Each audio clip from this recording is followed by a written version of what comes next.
Bonjour à tous, aujourd'hui un cours sur les feux de véhicules. On va bien distinguer à la fois les véhicules carburation standard et alternatifs. Allez, c'est parti. Donc un petit avant-propos, c'est vrai que de nos jours, là on est en 2020, on a de plus en plus de technologies et de motorisation de véhicules qui sont en train de se diversifier. On n'est plus simplement dans la bonne vieille voiture à essence ou gasoil. Donc les nouvelles technologies induisent de nouveaux risques, forcément. Des risques si ces voitures viennent à brûler, et donc des risques pour les sapeurs-pompiers qui vont s'en approcher pour les éteindre. Donc il y a une note opérationnelle qui est sortie le 3 avril 2017 relative aux interventions d'urgence sur les véhicules, qui dit surtout qu'il faut effectuer une action offensive coordonnée lors de la lutte contre l'incendie sur ces nouveaux véhicules et refroidir massivement et rapidement les sources d'énergie. Donc on va voir ça dans ce cours. Donc tout d'abord, une rapide présentation des véhicules, rappel pour beaucoup j'imagine. On a différents types de véhicules sur le marché actuellement. On a des monocarburations qui contiennent une seule source d'énergie, donc ça c'est vraiment la plupart des véhicules. On a une bicarburation avec deux sources d'énergie, essence GPL par exemple. On a des hybrides, c'est encore autre chose, qui ont au moins deux convertisseurs d'énergie différents et deux stockages d'énergie différents.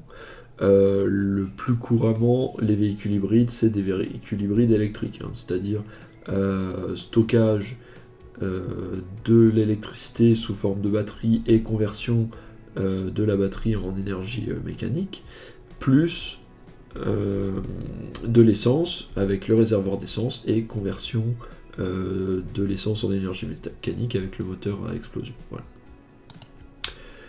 Dans les carburations classiques, celles que vous connaissez le plus j'imagine, on retrouve l'essence, donc l'essence qui est quand même assez dangereuse parce que les vapeurs essence sont extrêmement inflammables, le gazole qui lui est moins inflammable que l'essence mais reste néanmoins un hydrocarbure. Ces deux liquides, ces deux hydrocarbures, ces deux carburants sont stockés dans des réservoirs sous forme liquide, souvent plusieurs dizaines de litres dans une voiture, encore plus dans un camion,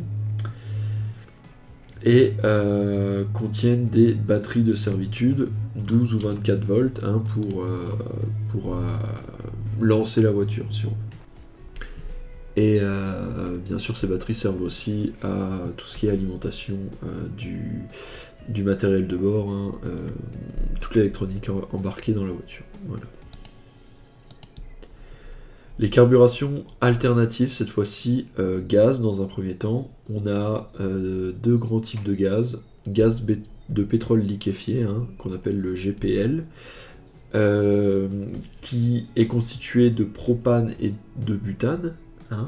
La pression de stockage dans les réservoirs est de 5 à 8 bars, donc on est quand même dans des pressions supérieures à la pression atmosphérique. Le gaz naturel pour véhicule, le GNV, il peut être soit liquéfié, soit comprimé.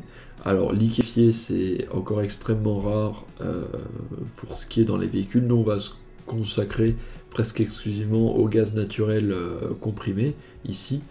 Et donc du gaz naturel comprimé dans les véhicules, c'est environ 200 bars. Voilà.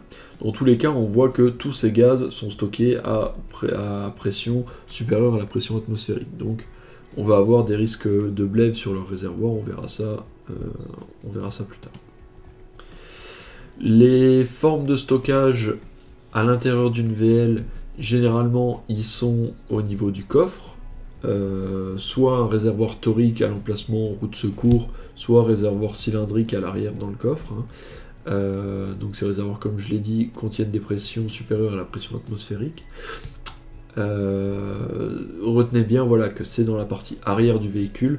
On verra plus tard ce que ça implique, le fait que la partie arrière contienne le stockage des énergies. Stockage gaz sur PL, alors là on en a trois types.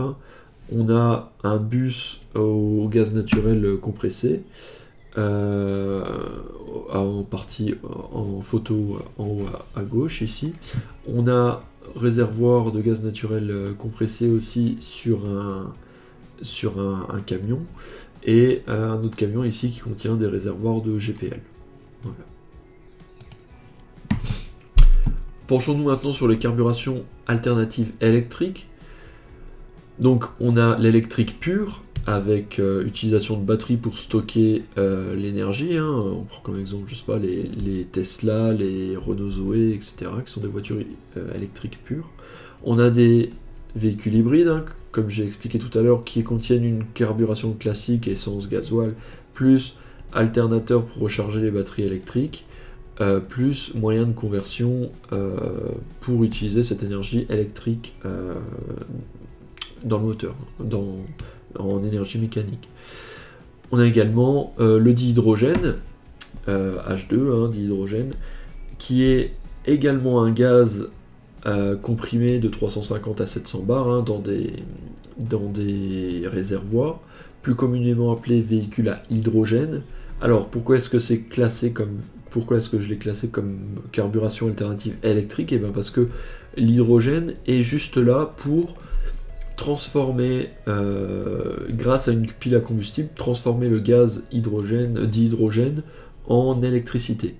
Et ensuite, on se retrouve avec de l'électricité exactement comme si cette électricité était stockée sous forme de batterie. Donc là, on a deux problématiques sur les véhicules à hydrogène.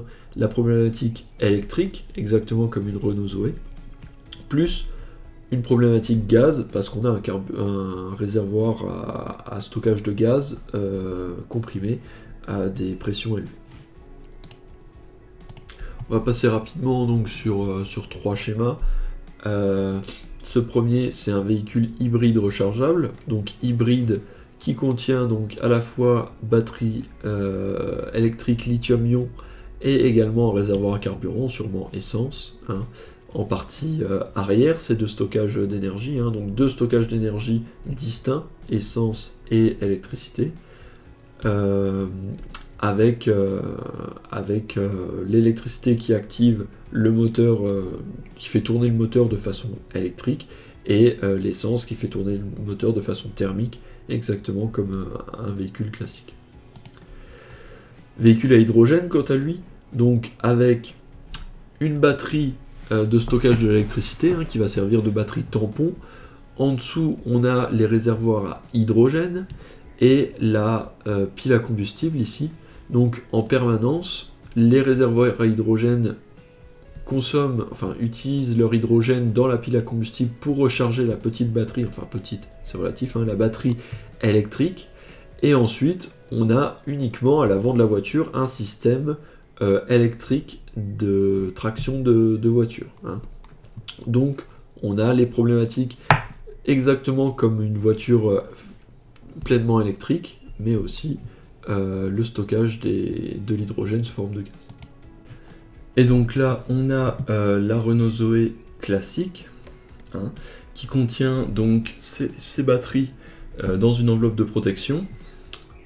Batteries qui sont situées en partie basse de la voiture, dans le plancher, avec une trappe thermofusible. Alors ça c'est important, c'est sur les nouvelles Zoé. Trappe thermofusible pour noyage de la batterie. Ça s'appelle Fireman Access, c'est conçu pour les pompiers. Et donc c'est des petites trappes qui automatiquement, sous l'effet de la chaleur, vont se dissoudre et exposer l'intérieur de la batterie. Et on verra ça tout à l'heure, mais le but de ces petites trappes sont de permettre aux sapeurs-pompiers de noyer la batterie en insérant une LDV, en faisant couler de l'eau par ces trous pour que la batterie soit remplie d'eau. On verra ça tout à l'heure. Donc, quels sont les risques relatifs à ces différentes carburations? Donc, tout d'abord, les risques des carburations classiques, que normalement vous connaissez déjà, qui sont une charge calorifique importante, on est sur du gasoil, de l'essence, des hydrocarbures. Qui dit hydrocarbures dit très inflammable, dit forcément charge calorifique importante, hein, plus tous les autres matériaux de la voiture qui vont brûler. Projection de matière enflammée, des effets missiles, hein, surtout les éléments pyrotechniques comme les prétentionneurs, les airbags, etc. et les systèmes de vérins, hein, les vérins à gaz de coffre, vérins à gaz de... maintenant les capots, beaucoup de voitures ont des capots avec vérins à gaz. Et toxicité importante des fumées, parce que dans une voiture il y a des centaines de composants et matériaux qui sont cancérigènes et toxiques lorsqu'ils brûlent. Donc une petite vidéo, voilà, ça c'est une voiture essence classique qui brûle, donc vous voyez bien la couleur des fumées qui indique qu'on n'a vraiment pas envie de respirer ces fumées, hein. Voilà. Et là en l'occurrence on a le petit effet qui se coule avec propagation à une haie de tuya. Voilà, mais que font les pompiers? Hop, on va avancer un peu, les voilà.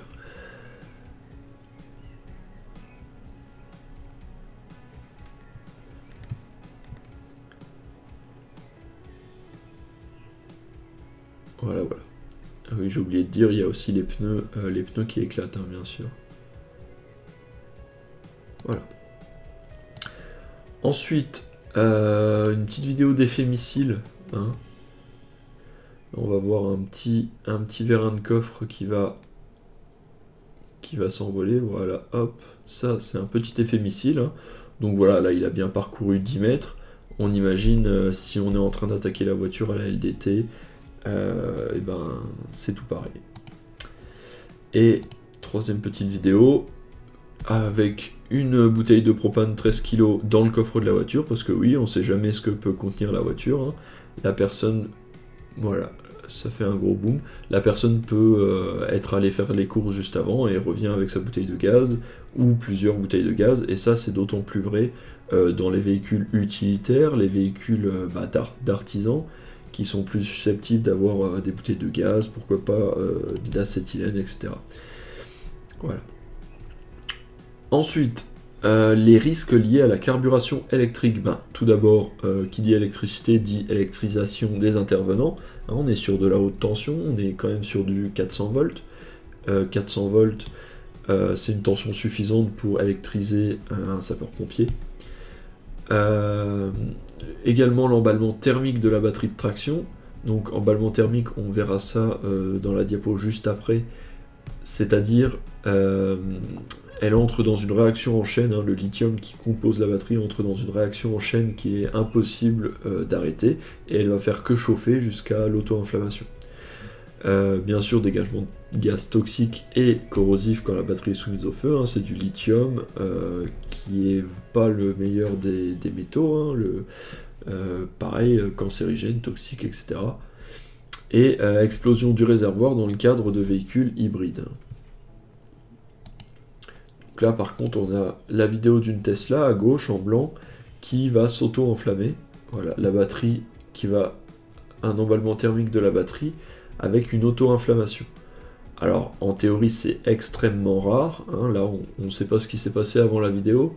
Moi je pencherais plus pour un petit défaut dans la batterie, hein. Vous savez que le lithium soumis à l'oxygène de l'air va entrer en réaction exothermique, le lithium s'enflamme, hein, au contact de l'air. Donc voilà, le moindre petit orifice dans la batterie, un petit impact dans la protection de la batterie qui laisse rentrer de l'oxygène dans cette batterie peut causer ça. Donc dans ces cas-là, la seule chose, là on voit c'est des pompiers hollandais qui sont en train d'immerger totalement une Tesla dans un conteneur rempli d'eau, et ils vont la laisser, j'imagine, 24 heures là-dedans, pour laisser la batterie redescendre en température, et qu'il n'y ait plus aucun risque d'incendie. Attaquons maintenant la carburation, donc gaz naturel compressé, gaz naturel liquéfié, GPL. Donc là, clairement, les risques sont surtout au niveau du réservoir. Hein, on a l'explosion du réservoir comme risque majeur.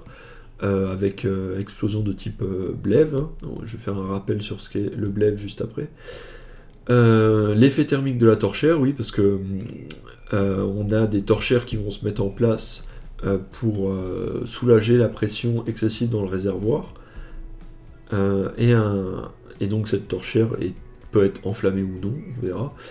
Et risque d'explosion dans un local si cette torchère, cette fuite de gaz est non enflammée. Hein, parce que le gaz va sortir de son réservoir, mais va peut-être se répandre et remplir le parking souterrain dans lequel il est, ou le garage dans lequel était stockée la voiture. Voilà. Donc là, très important, refroidissement du réservoir nécessaire, hein, c'est la priorité des sapeurs-pompiers à ce moment-là, pour éviter une explosion. Donc le blève, rapide rappel, c'est Boiling Blève, l'acronyme de Boiling Liquid Expanding Vapor Explosion, donc une explosion de vapeur suite à une expansion d'un liquide en ébullition. Donc cette vaporisation est explosive, d'accord, c'est suite à une surchauffe d'un liquide qui est présent dans un réservoir sous pression. Hein, donc qui dit réservoir sous pression dit que ce gaz est liquide uniquement parce qu'il est sous pression. Si on le fait passer soudainement à température ambiante, le gaz va, c'est-à-dire suite à une fuite dans le réservoir par exemple, donc la pression à l'intérieur du réservoir va rapidement retourner à température ambiante et ce gaz ne va pas rester liquide, il va bouillir, il va essayer de se vaporiser, de prendre le plus de place possible, sauf que cette petite rupture de confinement va permettre au gaz de prendre toute la place qu'il veut et va se dilater d'un seul coup et va faire exploser le réservoir. Voilà. Donc fuite sur un réservoir de gaz domestique, voilà, nous ce qui nous intéresse c'est sur les véhicules GPL. Alors pour éviter ça, comme j'ai expliqué juste avant, on a des soupapes de surpression et des torchères. C'est-à-dire le réservoir, dès qu'il détecte une surpression, il va automatiquement activer une soupape et faire sortir le gaz par cette soupape plutôt que par ce trou avec risque de blève. Et s'il y a un incendie à proximité, on va avoir une torchère qui va s'effectuer, c'est-à-dire une inflammation de cette sortie de gaz. Et cette torchère peut être grosse, cette torchère peut être dirigée en direction des sapeurs-pompiers et présente des risques. Donc là, une vidéo, c'est un camion de bouteilles de gaz qui a pris feu sur l'autoroute, donc je vous le montre pour vous montrer les torchères, voilà. Toutes ces petits jets de flammes, c'est des torchères. Là, on en voit une. Des torchères ici aussi. On voit ce gaz qui sort sous pression des bouteilles de gaz, d'accord, et c'est ça qu'on appelle des torchères. Là, il y a un effet missile, voilà, hop, la petite bouteille de gaz qui s'envole avec un effet missile. Voilà, pour vous montrer le phénomène des torchères. On verra plus tard une autre vidéo avec une torchère. Carburation d'hydrogène. Donc là, exactement comme carburation à gaz, on a explosion du réservoir type blève comme risque. Effet thermique de la torchère également, sauf que là, attention, très attention, contrairement au gaz où c'est une torchère avec une flamme bien jaune, le dihydrogène, lui, va brûler avec une flamme presque invisible. D'accord, on la verra à la caméra thermique, mais sinon extrêmement difficile à voir. Bien sûr, le même risque que le gaz, c'est-à-dire si le dihydrogène remplit la pièce sans s'être enflammé. Électrisation des intervenants et emballement thermique de la batterie de traction, ça c'est les mêmes problématiques que sur un véhicule électrique pur. Encore une fois, refroidissement du réservoir nécessaire et très important. Un véhicule d'hydrogène à 350 bars, comme les véhicules de la Poste par exemple. Voilà. Donc c'est des Kangoo, généralement, hein, les véhicules de la Poste, c'est des Kangoo. Donc là je remercie la petite vidéo du SDIS 44. Donc voilà, là on voit bien la caméra thermique, il n'y a pas de souci. Voilà, c'est ça la torchère. Donc cette torchère là qui est vraiment très visible. Sur cette pression d'hydrogène, on n'a pas trop de soucis. Donc on la voit bien. Et voilà. Donc la torchère va brûler tout le gaz à l'intérieur du réservoir va l'expulser jusqu'à ce que le réservoir soit vide et qu'il n'y ait plus aucun risque de blême. Donc là, on n'a aucun risque, enfin, aucun risque, non, c'est faux. Tant qu'une action de refroidissement n'aura pas été entreprise, il y a toujours un risque de blême, c'est vrai. Voilà, là, on a la procédure d'extinction qui s'enclenche. On reviendra sur la procédure d'extinction juste après. Je vais juste vous montrer voilà, une seconde vidéo avec du hydrogène à 700 bars. Donc là, ils ont mis un réservoir de d'hydrogène 700 bars dans un scénic. Hein.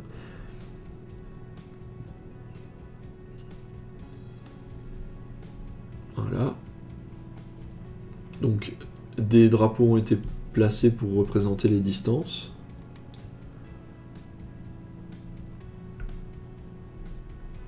Et voilà. Alors là, voilà, on voit bien la torchère qui part par en bas, et on voit bien sur l'imagerie thermique que la torchère, même si elle est peu visible, son effet thermique s'étend sur presque une dizaine de mètres. Donc même si on voit les flammes que sur 1 ou 2 mètres à l'arrière du véhicule, sur plus de 10 mètres, la torchère faisait des dégâts thermiques. Donc très important de ne pas sous-estimer, très important aussi d'avoir sa caméra thermique pour visualiser la torchère. Attaquons maintenant les techniques d'extinction. Donc la marge générale des opérations en intervention d'urgence sur les véhicules, je vous la rappelle, c'est la MGO incendie traditionnel, avec quelques spécificités si jamais on est sur des véhicules à énergie alternative. Donc bien sûr, reco, sauvetage, des établissements, l'attaque, protection, et on finit par déblai et surveillance. Donc, si on est en espace ouvert, hein, pour le moment on se concentre uniquement sur un feu de véhicule en espace ouvert, dans la rue, hein, dans le jardin, etc., sur voie publique, en règle générale. Si on connaît la carburation du véhicule, si on est dans le cadre d'une carburation classique, on peut se contenter d'une classique LDV 250-500 litres minute, voire une LDT pour les plus puristes, pour réaliser l'extinction. Si on connaît la carburation, qu'on est dans le cadre d'une carburation alternative, on va utiliser 2 LDV 250, suivant la nouvelle doctrine opérationnelle de 2016 sur les interventions d'urgence sur les véhicules. On la voit juste après. Et si on ne connaît pas la carburation du véhicule, même si ça ressemble très fortement à un véhicule carburation classique, on a bien vu que des Kangoo pouvaient être des Kangoo à hydrogène, donc on ne prend pas de risque, on applique la nouvelle doctrine opérationnelle. Donc ça, si le propriétaire n'est pas sur les lieux, que personne n'est là pour nous certifier que le véhicule est une carburation standard, on utilise la NDO. Alors, la nouvelle doctrine opérationnelle de 2016, qu'est-ce qu'elle dit ? Elle dit tout d'abord qu'on doit sécuriser l'action des secours en effectuant les établissements en sécurité, 50 mètres derrière écran si possible, attaquer à l'aide de 2 battes dans les 3/4 avant du véhicule en feu, sous aérie, tout en maintenant un périmètre de sécurité pour les gens qui n'ont pas les aéries et les EPI de 50 mètres. Donc on va voir cette attaque offensive, elle est un peu spécifique, avec transition G droit, G diffusé d'attaque. Donc les missions des 2 battes, un premier bat qui a pour mission de refroidir les sources d'énergie. Donc ce bat se concentre uniquement sur le refroidissement des réservoirs pour éviter un effet torchère ou un blève. Et dans le cadre des véhicules électriques ou véhicules électriques hybrides, c'est surtout pour éviter l'inflammation ou l'emballement thermique de la batterie de traction, la batterie électrique. S'il y a un emballement, bien sûr, on va jusqu'à l'extinction totale de la batterie. Le deuxième bat, lui, s'occupe de stopper le rayonnement calorifique, c'est-à-dire éteindre tout le reste de l'habitacle du véhicule. Voilà sa mission. Le but, vraiment, dans ce cadre-là, c'est d'effectuer une attaque massive, ciblée et simultanée, avec chaque bat une mission précise, et le bat 1 qui protège les 2 binômes en évitant une explosion ou un effet torchère. Très important, la protection des intervenants. Alors pourquoi la protection des intervenants? Parce que, voilà, ça, ce qu'on ne devrait jamais voir.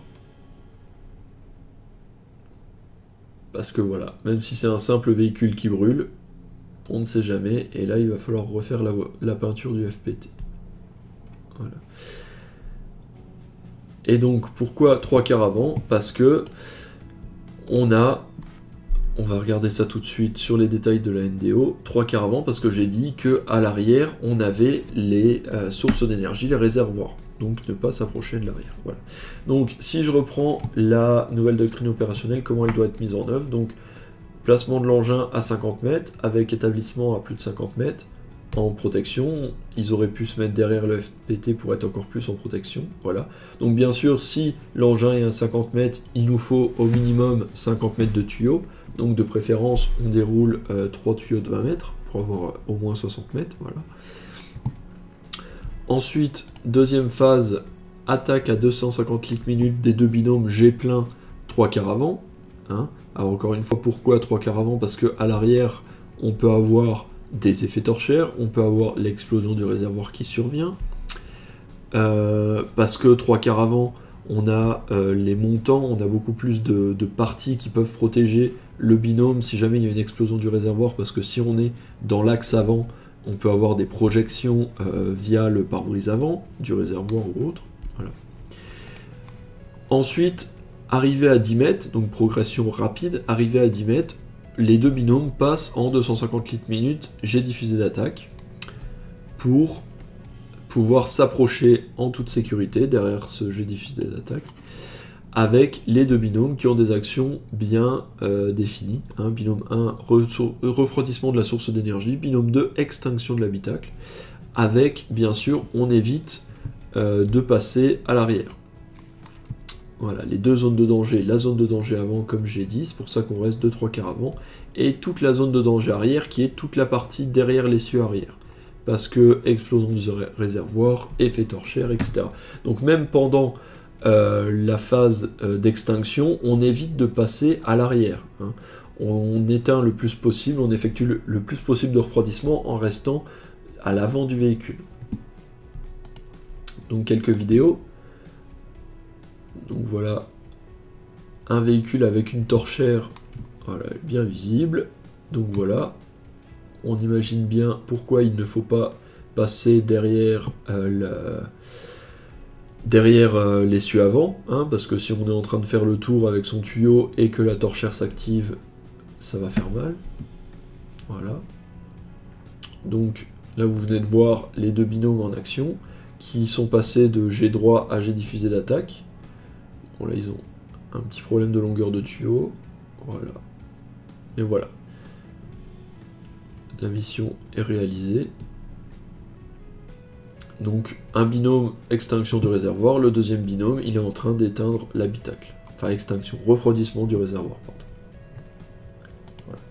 Autre vidéo, là on est sur une Renault Zoé qui a pris feu, donc voilà la trappe Fireman Access, là c'est ce petit trou, c'est ça, c'est cette trappe thermofusible qui s'est activée. Et donc, les sapeurs-pompiers vont pouvoir remplir entièrement la batterie d'eau en se servant de ce petit orifice. Voilà. Troisième vidéo. Voilà, donc là, à ne pas faire, hein, on est dans la zone de danger arrière. C'est un véhicule électrique et je ne vois qu'une seule LDV établie. C'est pas bien. Donc là, on voit ces flammes bleues, vertes, qui sont typiquement représentatives de la combustion du lithium qui est présent dans la batterie. Ces petits arcs électriques aussi. Voilà, donc ça, à ne pas faire. Par contre, très important, voilà, c'est cette flamme un peu verte, un peu bleutée. Voilà, là aussi on a un autre véhicule électrique qui crépite, hein, des petits courts-circuits qui sont en cours. Voilà. Passons maintenant au mode dégradé.